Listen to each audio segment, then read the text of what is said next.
Good afternoon, everyone. Just doing a little audio check. Can you hear me? Yes.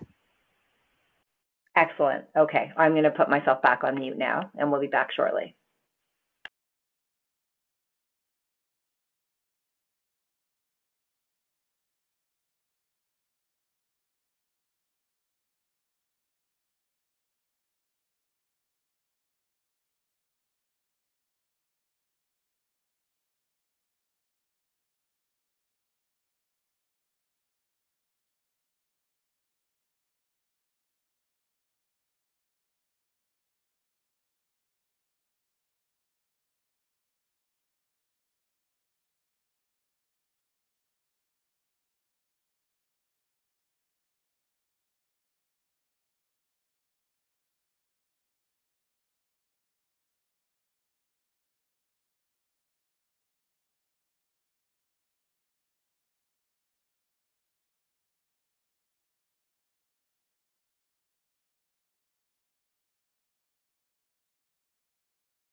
Okay, good afternoon, everybody. We're just after 1 o'clock, so I think we're going to get started.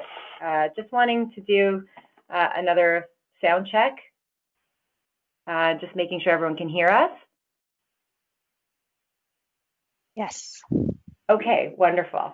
I know there's only a few people who aren't muted right now, but I was just wanting to check with those people. Okay, well, good afternoon, and welcome to our webinar on facilitating applied theater in long-term care. So this is going to be a 1-hour webinar, and we're going to be telling you a little bit about our work in facilitating theater games and exercises for building capacity in teams. If you do have any questions, or if there are issues with the functionality of your webinar, there is a moderator here for IT purposes, so feel free to throw out a question in the chat box, and she will be able to respond to you. By way of introduction, I'm Melissa Taffler, and I'm one of the CLRI educators housed at Baycrest with a focus on arts-based learning, and I'm one of the co-facilitators for the module today. And I'm Hartley Jaffine, also an educator with the CLRI, who's going to be co-facilitating with Melissa this afternoon. Okay, so let's get started.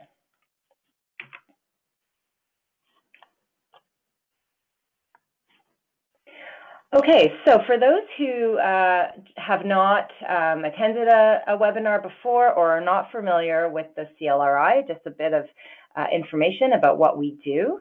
So the Ontario Centres for Learning, Research and Innovation in Long-Term Care are here to strengthen the quality of life and care for residents across the province. We're a program of the Ministry of Health and Long-Term Care that acts as a resource for the sector to enhance the health and well-being of people who live and work in long-term care. So we do this a couple different ways. We're here to provide education and training, share research and innovations, and identify and develop resources for long-term care homes across the province. With our program partners, we look to provide solutions for priority issues, including the aging population, increasing care complexity, and workforce excellence. We're also funded by the Government of Ontario, and we're hosted at 3 different sites: Baycrest Health Sciences, Briere, and the Schlegel University of Waterloo Research Institute for Aging. So please check us out, plus check out our website. There's a lot of resources on there. We're really here to serve the sector, and we hope this webinar and others that we are producing and hosting for you are of interest and relevant to your practice settings. And finally, just to acknowledge that we are supported with funding from the Government of Ontario, and that the views expressed here don't always necessarily reflect the views of the province.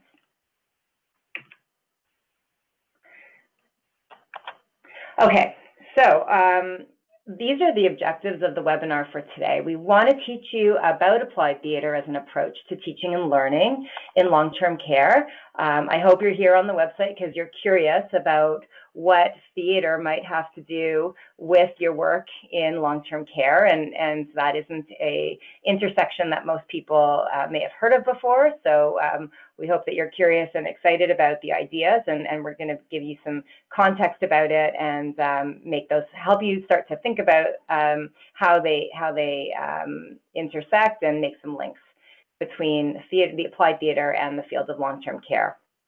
We also hope that you gain some confidence in facilitation through some experiential learning that we're going to provide through the webinar, and also some description of exercises and videos that we're going to show you to bring some of this to life. And then to consider the application of how this might work in your own setting. So one of the great things about applied theatre is that the learning objectives can be quite flexible, and they can be adapted to meet the needs of a number of different areas of education and training. So we are hoping that we have some time to hear questions and ideas about how this work might apply to you in your setting. So we're going to start off by providing you some context about what applied theatre is, where it comes from. And then, as I said, we're going to use some video footage, and these videos are actually resources that are available to you online, so you can look at them again. We'll provide you with the links to help bring the learning to life and help visualize the exercises in action. Applied theatre is very much an embodied approach to learning, so while this webinar will be very informative, I think seeing the exercises and the video footage will really help to ground it in something concrete. And then we're going to try to engage us as a large group in a participatory exercise to simulate what an applied theatre experience might be like. So just to talk a bit about the history of applied theatre to provide a context, going back to the origins of theatre, theatre has always been used as a way to teach and to learn and to educate. And the term applied theatre really emerged as an academic discipline in the early 1990s. And the broad umbrella definition of what applied theatre or applied improv is essentially it's theatre that is done outside of traditional theatre spaces with participants who may or may not have any experience or skill with theatre and performance. And the idea is that we're applying those theatre and improv skills beyond conventional theatre spaces to either develop skill sets, develop awareness, make people aware of how they collaborate and communicate with each other, to develop new ideas and discoveries. And so we're looking at how applied theater and applied improv can be applied within a long-term care healthcare context.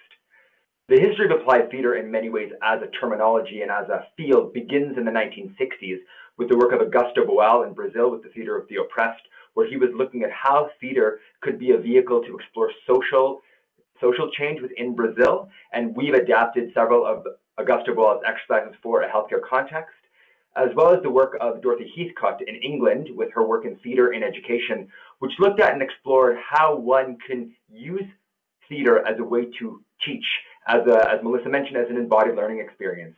And the reason why applied theater is such a valuable educational tool is because it pulls on three core theories. The first one being experiential learning theory, where participants are able to experience the work and embody it, so it's not just something that is taught to them, but they get to participate and feel what it looks like in action. The second theory that underpins this work is reflective practice, which allows participants to reflect in the moment and in the reflective debriefing to learn about how they participated in the experience and how it might be applied to their clinical environments. And lastly, it draws on play theory.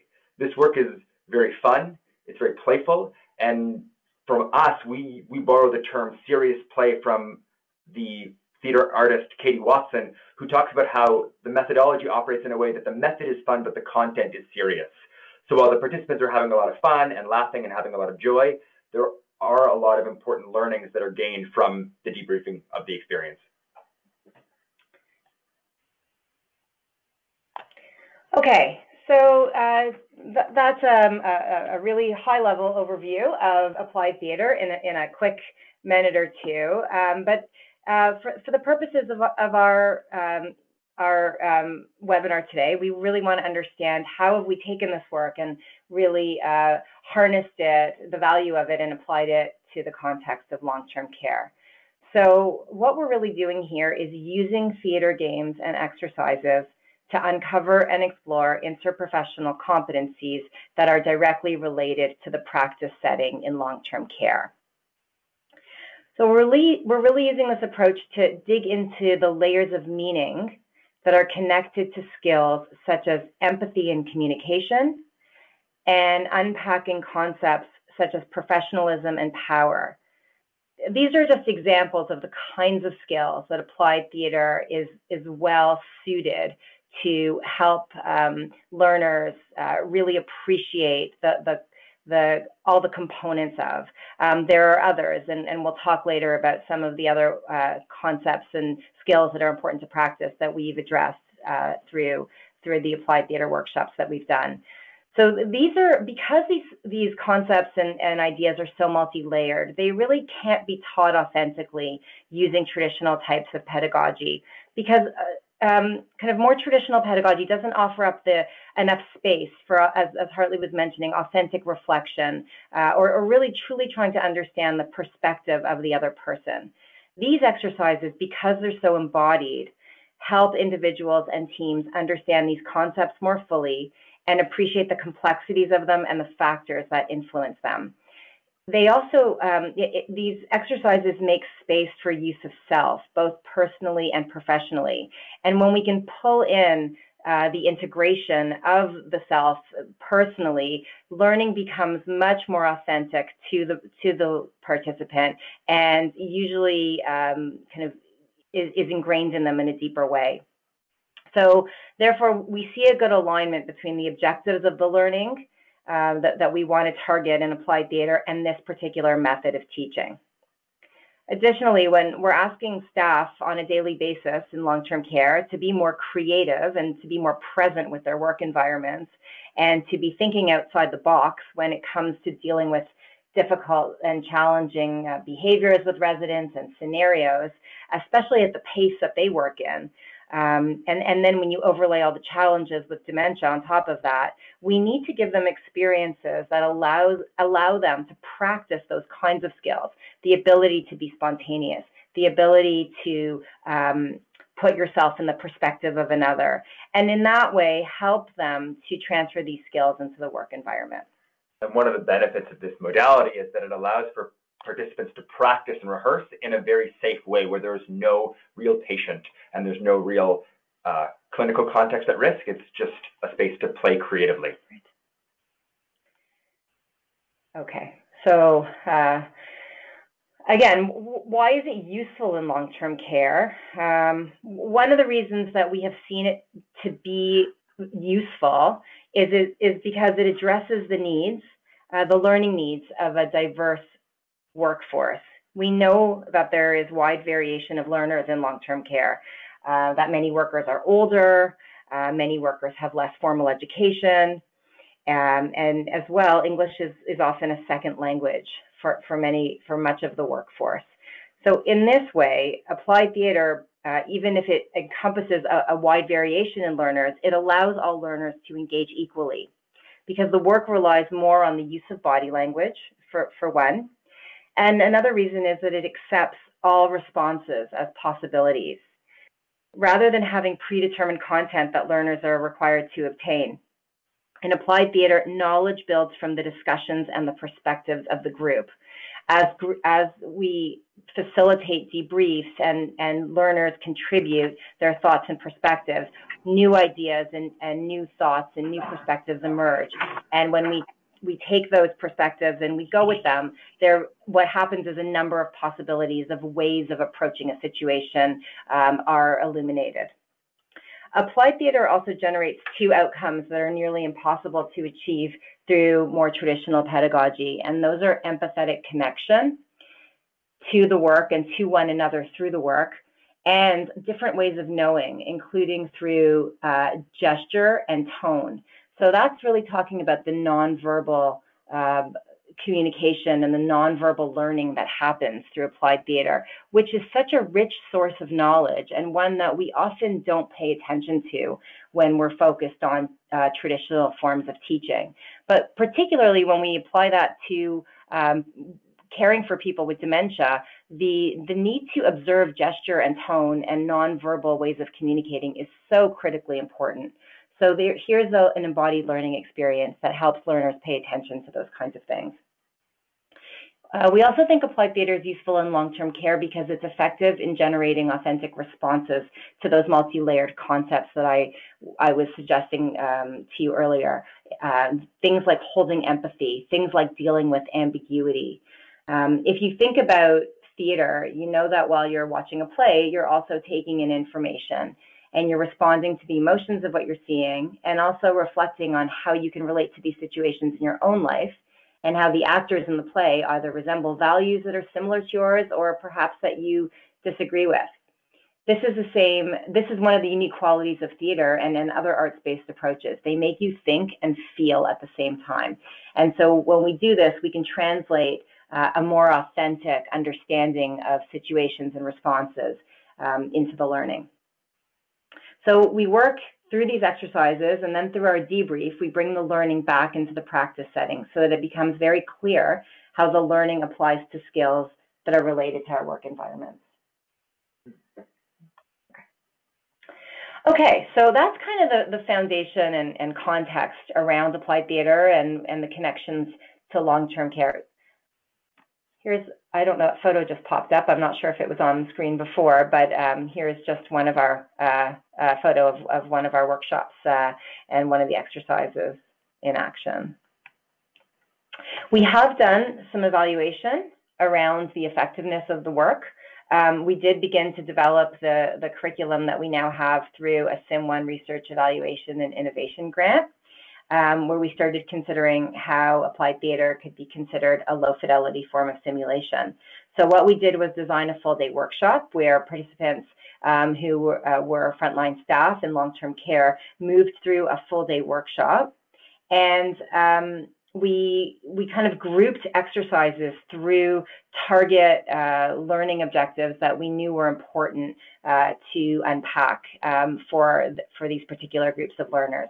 Things like communication, collaboration, perspective taking, and as well as addressing power dynamics in the workplace. So we knew that this would offer staff a different kind of learning experience, brought aspects of fun and playfulness back into the learning, and we wanted to see if these outcomes were achieved, if outcomes that were important in the practice setting were achieved. So here's just some of the data compiled. We did ask people to complete questionnaires with these Likert scale, with statements that we asked them to score on the Likert scale. There was about 92 people involved in our study, and we asked them about things like, did this workshop allow me to think more about communicating in new ways with my team, seeing another's point of view, working in new ways, and valuing difference. And you can see the mean scores there on the middle column.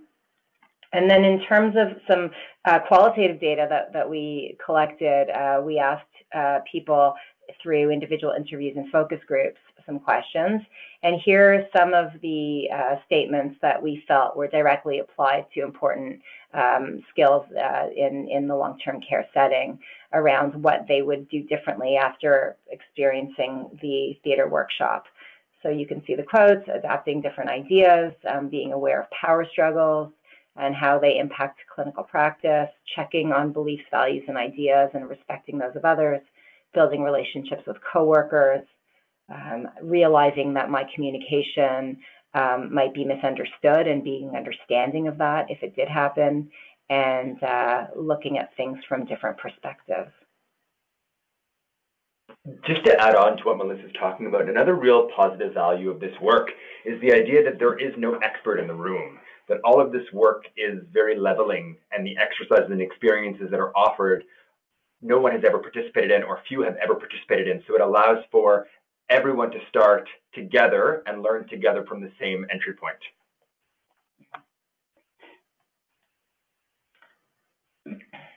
So here's just a quote that I think we were thinking was helpful to share, because it really honed in on some of the very important concepts that we're trying to get at when doing this work.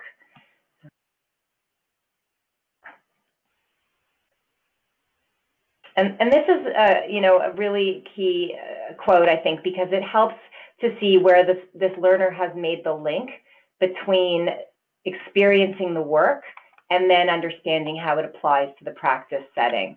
So they were able to say that the importance of being observant, being aware, making connections between concepts and experiences, and staying open and reflective, which were things that came out of the theater workshop, were also important to the healthcare setting. Okay, so let's talk a little bit more about the facilitation of applied theater. So one of the ways we always begin is it's essential to create a safe and supportive space for any learner to engage authentically with the material. So part of that is how we design the workshop exercises.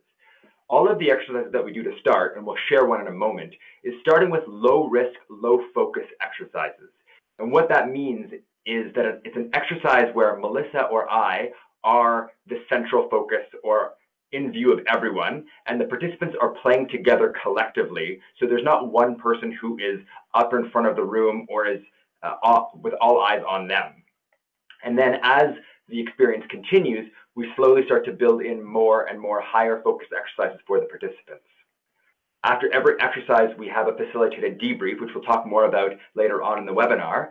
But to give you an initial fact information, we pay very close attention to what is being offered up in the debrief, always following up with questions that might be offered up, asking them, if you felt this way, why did you feel that way? Or if you participated in this exercise and you felt it was fun, why was it fun? What did you learn? And the most important piece to create that supportive, safe space is to affirm all responses. As Melissa mentioned, there is no one answer, one correct answer to the experience in the exercises. So by saying to someone that they felt the exercise was really fun and saying, yes, tell me why, and having another participant say that the exercise was really challenging or really uncomfortable, to say, yes, why, by saying yes and, by affirming the responses, it creates a supportive space where participants know that anything they offer up to the group will be accepted by the space. Yeah. So creating the safe space is really the crucial piece, because people come to this work obviously with very little understanding of what it is. We have played around at different points with calling it applied theater. We've called it lots of other things to keep the word theater out of it, because it does conjure up a lot of scary ideas of putting on a play, for example. One of the things that Melissa and I say at the outset of all of our workshops is that we recognize the word theater and drama can strike fear into the hearts of people. Yeah. And so we are always careful to say that this work is applied theater. It's not traditional theater. And we make sure to explain what applied theater is. And as Melissa mentioned, we try to play around with some of the language that we use when we are pitching the work as either creative play or learning through play or creative expression. So that way it might offer a less intimidating terminology for people to attend. Yeah. And just one more word about creating a safe space. But what we do is we really are very transparent about it right at the beginning. We talk about ground rules. We really lay it out for participants to say that there is no right and wrong, that we are all learners, no one is the expert. Another thing that we do is that the facilitators play along too. So that's an important component of this. We are like all in this together. As facilitators, we're not the experts, we're also participants, and we're guiding the experience, but we're also learning through the experience every time that we do it. I think it's important to say that we have an expectation that everyone participates. So we don't kind of accept the idea that people, for example, send their teams and then the manager comes to watch people participate in these experiences. Having said that, it doesn't mean that everyone is going to go full out from the beginning, because people's feelings around this type of participation may differ. But we ask everyone to stay in the circle, to play along to the best of their ability. And I think that really helps to create that safe space that we're talking about. Okay, so at this point, we'd like to show you, because I think this all might feel a little theoretical until you actually see an exercise in action. So we're going to pull up a video that is an example of a low-risk exercise, and one that we often use to start these kinds of workshops, or one that could be used as a standalone, as an intro to this kind of work.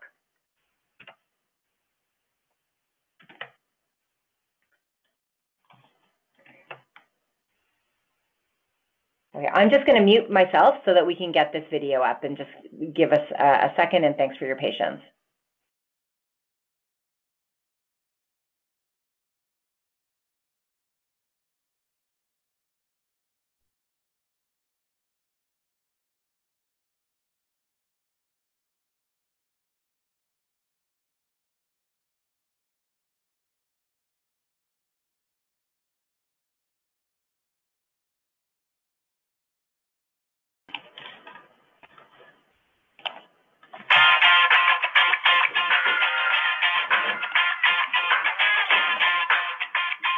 Hi, I'm Hartley. Hi, I'm Melissa. Welcome to Theater Games in 90 seconds. Start the clock. Here's an exercise you can use to explore communication and problem solving. Here we go. Let's play Penguin. Ask participants to scatter chairs around a space facing in any direction. There should be one chair per person, plus an extra empty chair for the penguin. You, as the facilitator, are the penguin. You waddle. Yes, we said waddle around the room, trying to find any empty chair you can.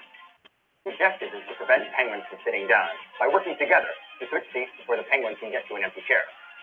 Once participants get up, they need to move chairs, and they can't physically stop penguin in any way. Yes, we've seen it done. The game is played until penguin finds a seat, or you call time. Time to debrief. Ask participants, how was that? Reflect on how they worked together, what strategies they used, what went well, and how they might improve next time. How do you guys want to build for the next time? We're not communicating, we're not engaging each other. I think we need to have a leader, because we're all looking at each other. We need to have some cues of things to lead. Otherwise, we're waiting for someone kind of. Yeah, everybody's moving so randomly, we don't know where to go. And I think we should have somebody that kind of organizes. I mean, we're trying to say, if you move here, then I'll whatever. So I like that. So who's strategic? Play again, and repeat the debrief. And that's Penguin in 90 seconds.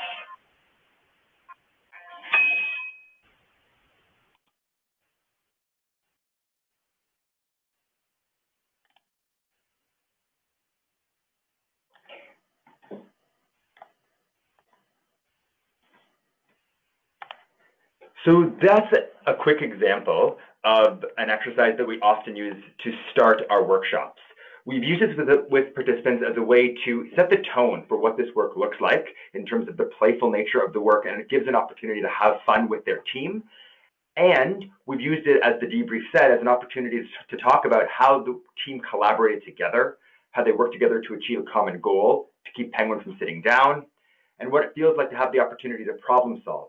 After every round, we ask them, what did you do well as a team? What do you want to change for the next round? And they're able to discuss with each other and figure out new ways and to try out new ways to work together to try to be more successful in the exercise of keeping Penguin up longer. And the idea behind this is that the risks are very low. The stakes are very low. If Penguin sits down, Penguin gets back up, the game resets, we play again. So it gives the group an opportunity to test and to experiment with new ideas.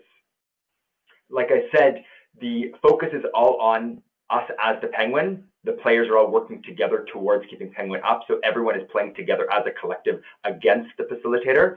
And that is really valuable because it really sets the tone of the playfulness, as well as gives the opportunity for them to see how the learning is embodied. And it's not something they're going to be sitting in their chairs listening to, but something they're going to be an active participant in. Yeah, at that point in the workshop, once our experience has been, once we do an exercise like Penguin, and then we're really explicit and say, this is applied theater. We've all just done it. This is what it is. It doesn't look different than this. Everyone kind of is able to exhale and then really get into the process of the exercises, recognizing that they can do it. They've done it. They've been successful at it, and there isn't anything else that's going to blindside them in any scarier way. So Penguin is a great way of starting off this kind of work. It can be done as a one-off, as a way of just getting your teams to relax and engage with each other in a different way. So it can be used in a very versatile different way, in different ways. But as you can see, you also quickly can, through the discussion on how a group takes on different roles to achieve a common goal, really start making the learning applicable to what happens for teams in the practice setting. Okay. As we've talked about, Penguin is a low-risk exercise, but as we get groups more comfortable with engaging in learning in this kind of way, we start to try to introduce exercises that begin to increase in intensity, meaning that we try to start to get learners to take a little bit more of a risk in offering up their role in exercises, and as they become more acclimatized to this way of learning, take a more personal stake in the learning and become more invested in the examination of deeper ideas that can be extracted from the learning. So as we move through a workshop, we will start to introduce exercises that ask participants to perhaps be more reflective in their debrief, start to ask them questions that more directly apply in the debrief to the practice setting, start to give us some examples of places and spaces where they think the learning is applicable in the practice setting, and make a more personal investment in it. And this happens quite easily if you've created a safe space, if everyone is participating.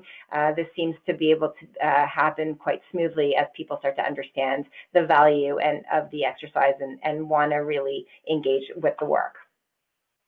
So we're going to show you another example of an exercise that is slightly more intensive in its fidelity and its expectation for involvement in terms of both participation as well as the debrief.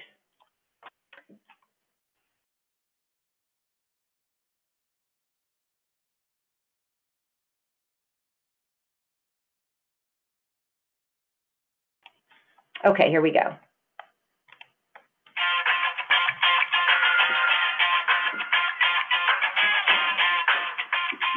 Hi, I'm Hartley. Hi, I'm Melissa. Welcome to Theater Games in 90 Seconds. Start the clock. Here's an exercise you can use to explore collaboration and leadership skills. Let's play hypnosis. Ask participants to get into pairs. One person is A, the leader, and one person is B, the follower. A places their hands about 12 inches from B's face. As A moves their hands around the space, B is required to keep his face at the same distance from A's hands at all times.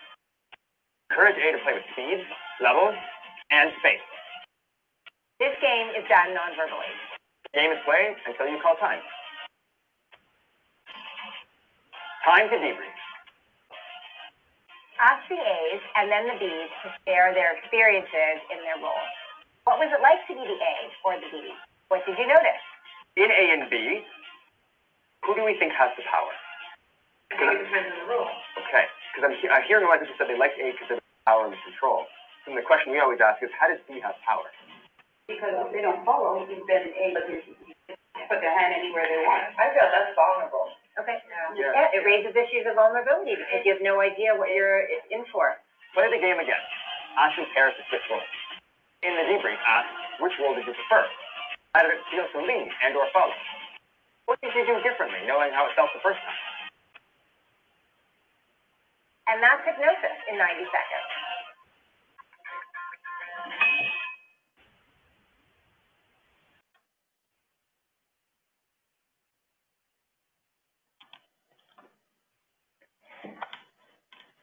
Okay, so just to say, these little, oops, sorry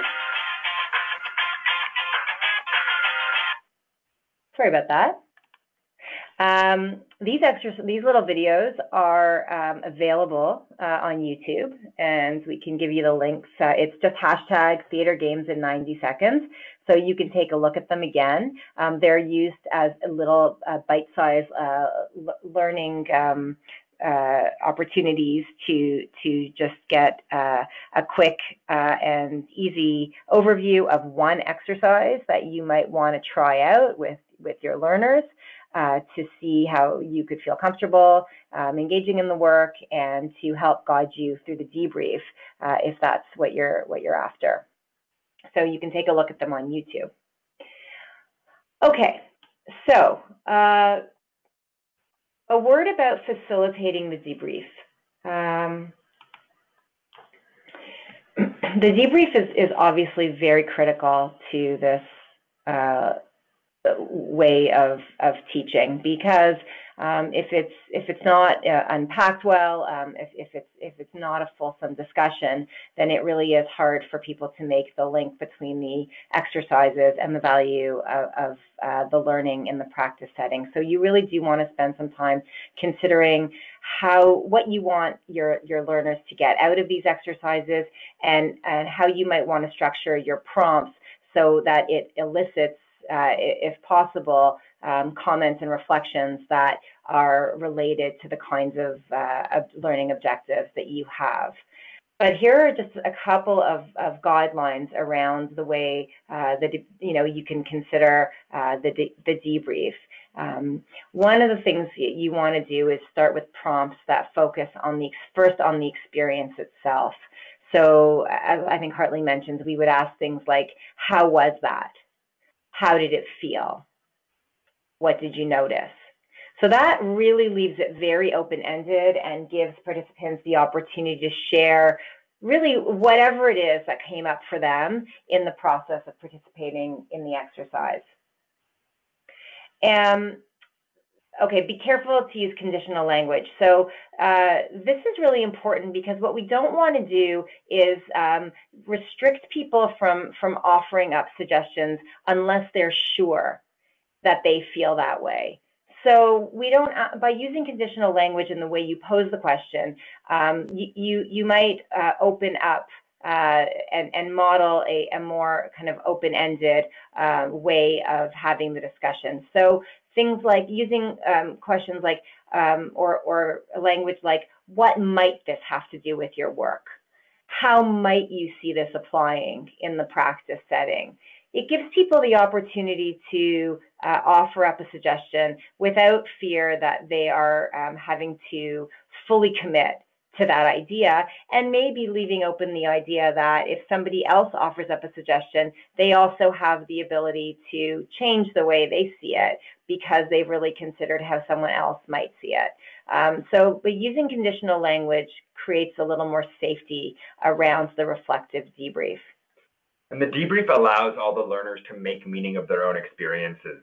Because we're not telling them this is how you were supposed to feel after the experience or this is what the exercise was about, we more frame it as how was that, letting them make a connection as to how it felt. And then by asking them how this might apply to their work, they're able to draw the links and talk about how this connects to communication or collaboration or power. And what's really wonderful is sometimes in the first 3 questions of how was that, how did it feel, or what did you notice, participants are already starting to make the links between their feelings in the exercise or the experience to their clinical practice.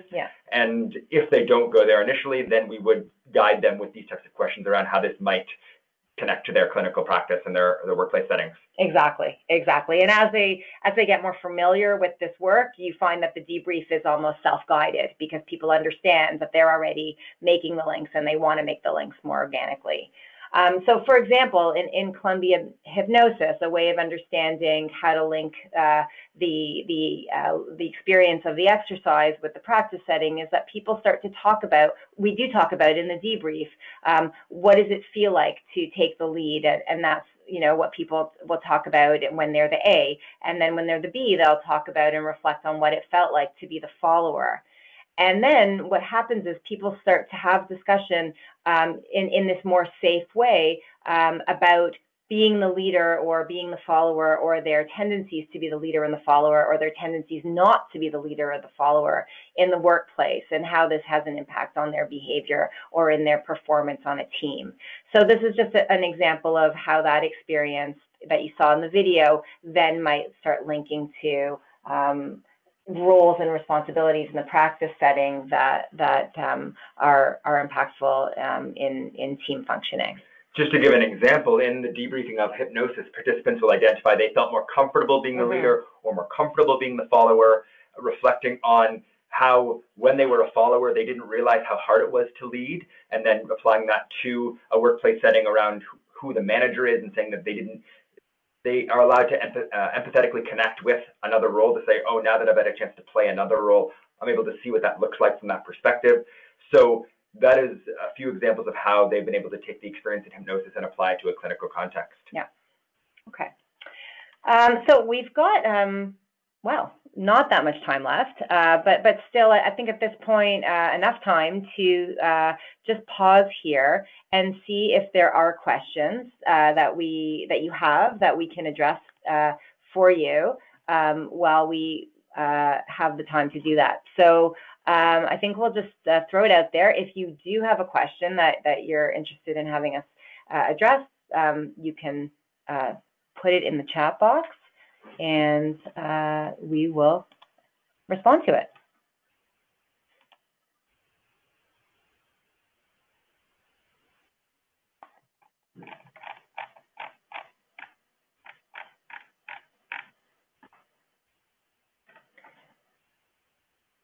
I think there's also a way to raise your hand, so you could do that as well, and I think we can call on you.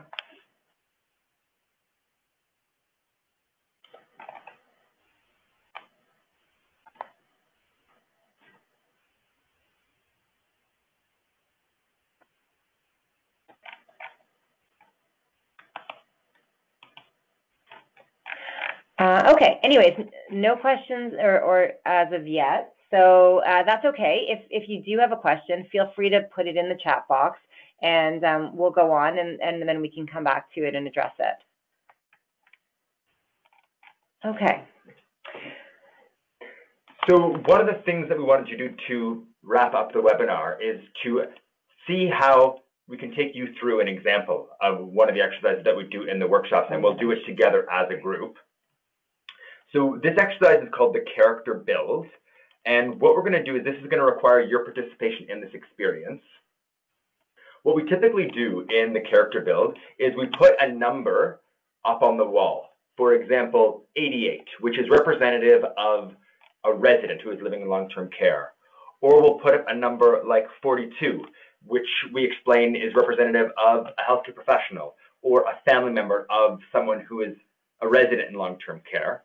And then as a group, we asked, as facilitators, we asked the group to build a profile of that character, asking questions about their health, their relationships, their personality, and then putting that up on the board, we're able to then construct a character. So what we're going to ask you to do is we're going to ask you to create a character with us, saying the character is 88, who is an 88-year-old resident living in long-term care. And we're going to ask you to type in some characteristics about what can be known about this resident, building it up from the ground floor. Who is this person and what are they like? So please feel free to contribute any characteristics in the chat.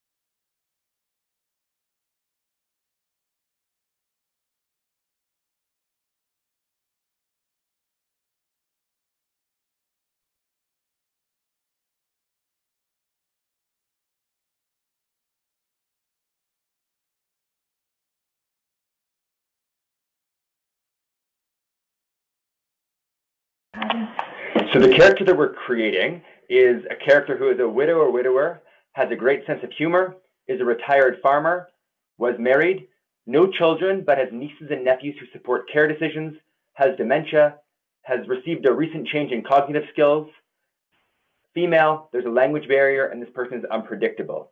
So we'll just pause there for now, just as we collect this information about this resident. And what we would do now is we would have a chance to ask more questions about this person. How old are the nieces and nephews who support the care decisions? They talked about this character is a widow or a widower. So we would ask the question of how long ago did they lose their partner?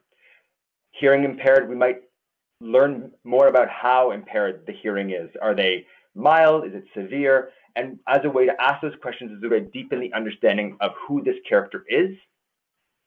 And then what we would ask is we'll break the group into a variety of different smaller groups. So let's say we had a group of 20. We break them up into groups of 4s and 5s. And then we would assign each of the different groups a specific age about our character 88. One of the groups would take 88 at their current age of 88.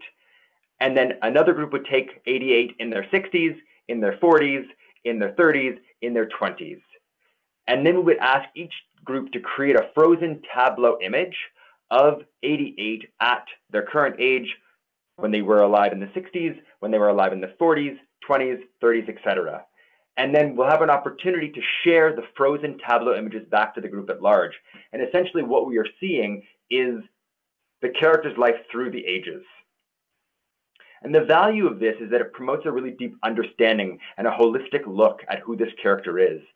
A lot of the comments in the debrief that we hear are aha moments, because a lot of the healthcare professionals that we're working with are seeing the residents only at their current age or in their current state as a resident in long-term care. And this gives them an opportunity to connect and realize that the reason why this character might be challenging or might be stubborn, for example, might be because of the fact that they are a widow or widower. It might be because they are no longer able to engage with the same practices like farming, that they can't participate in what gave them their own identity.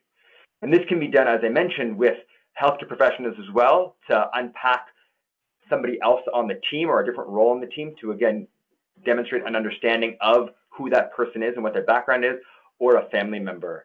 And where this has been really valuable, particularly in the family member conversation, is sometimes a lot of the family members that we create is a family member who is maybe anxious or who is quote unquote annoying or asks too many questions. And then by doing the character build exercise where we're looking at the different spheres of that family member's life, it might allow for some insight into understanding that this family member isn't necessarily quote unquote annoying, but they are anxious because they're not getting the information that they need, or they are worried about their loved one and are channeling it through the questions that they ask. Or that they have a really stressful life outside of their caregiving role, and it really just elicits empathy from the group in terms of recognizing similarities that healthcare practitioners might have in their own lives with their competing demands and their multiple priorities and having to juggle all those things on a daily basis.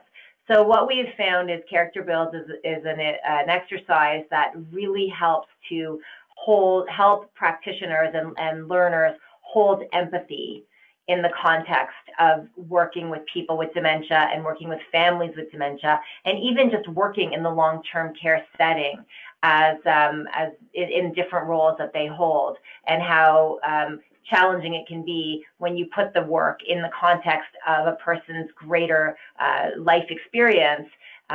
We can kind of appreciate sometimes the challenges that people have when they come to work, and in terms of being maybe short on time or short on patience or things like that.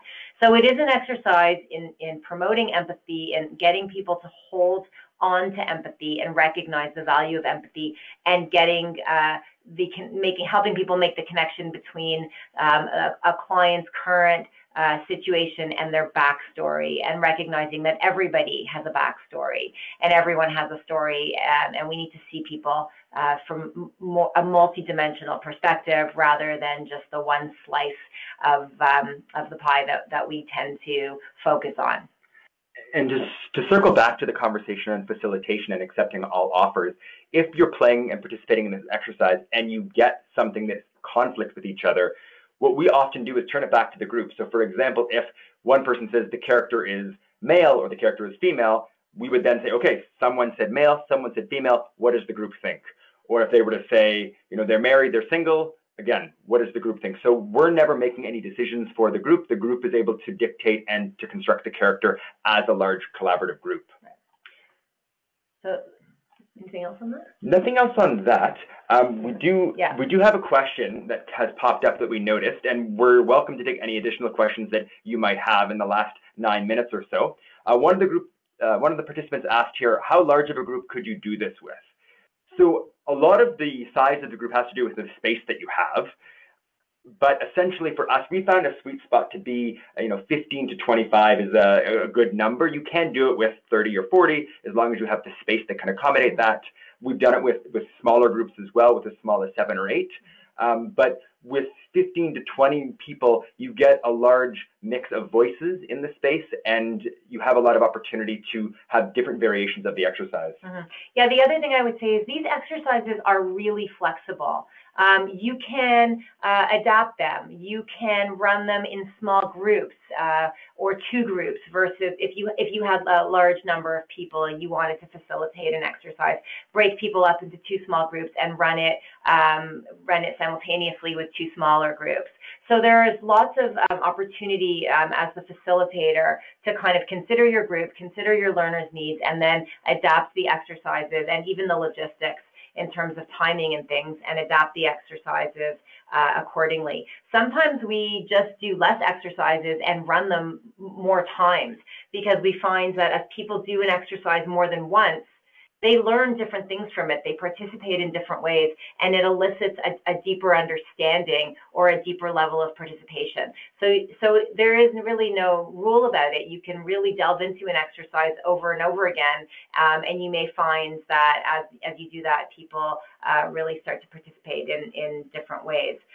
So there is a lot of flexibility with the exercises, and there are a lot of flexibility in terms of the size of the group. But if you're a newer facilitator, and this is something that you're also learning and is a learning curve for you, you also might want to consider a smaller group, just in terms of managing this kind of work as a new approach to learning, and in terms of just helping you to manage the participants.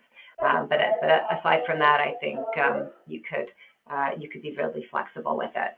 So we've had a few more questions come in. One of them is talking about this is focusing on staff and other plans to use this to support communication between family members, family counselors, and staff in long-term care home. For our purposes, we haven't used it within that context, but it certainly could be valuable and be applied to those spaces, looking at how theatre could be used to improve and build communication between family members, family counsels, and staff in long-term care home. And that's certainly something that we'd be open to exploring. The other question that we've gotten posed here is, what would be the amount of time required just to do one exercise? These exercises really can be done as quickly or as in-depth as you have time for, we probably would carve out at least 10 minutes, 10, 15 minutes per exercise to give you a chance to explain, to participate, and to debrief. Yeah, no, I would also just say it depends who's in the room. We've had exercises where the debrief has gone on quite in depth, and people feel very they feel very invested in the discussion that they're having, and the discussion is very relevant and timely and elicits a lot of kind of responses that are very much on people's minds, and they want to have the space to explore. So there really isn't one answer to that. You as the facilitator, I think, are the judge of when the conversation has been saturated, when it feels like it's time to move on, and when the group is needing to go on to another exercise or another activity. And one thing just to add on to that is, one of the central ideas around theater is show me, don't tell me. And there can be a lot of time when you're explaining an exercise, the participants want to ask a lot of questions so that way they're doing it right or they have a lot of clarification. And what we do is we'll answer a couple of questions to clarify a little bit, but then we'll push the group to say, you know what, let's just play it and experience it and embody it, and then we'll have a chance to ask for more clarification later. So the idea is just a bias towards action and a bias towards participation. So that way you avoid taking a lot of time to go through the instructions of the exercise. Yeah. Those are great questions. Thanks very much. I think those are all of them right now. So in just a few minutes that we have left, maybe we'll just review a couple of the resources that are available to you to do this work. I think one thing that we want to emphasize is that this might seem scary and it might seem daunting if you've never tried it before, but we really encourage you to give it a shot. We've heard from people who have done these workshops and even just to take one exercise and try it out, that it's very rewarding and liberating, especially as an educator, as we hear people are often in the field looking for different ways of engaging their staff, of bringing fresh and new ways of learning together with staff, and injecting more fun and spontaneity into learning environments. And this is really a way to do it. You don't have to be afraid about making mistakes. This work is about making mistakes, and there are no mistakes in this work. So you model that through your facilitation, and that really comes across to learners as well. So in saying that, those videos are available to you on YouTube as a resource. There's actually another one called The Great Game of Power that's on there. That's another illustration of an exercise that you can use to talk about power dynamics and communication in your workplace. And then the other two we have that we showed you. There is also a video that is in more of an introductory video called Engaging the Stage. And that is available to you on YouTube as well. It's about a 7 or 8 minute video that goes through applied theater and some examples of exercises and the purpose of the exercises as well. Following the webinar, what we are going to send you via email is a document that outlines about 8 or 9 different applied theater exercises and ways that you might use them. It's a description of the exercise and how you facilitate it. So look out for that. That'll give you a little bit of a toolkit to get started with. Anything else?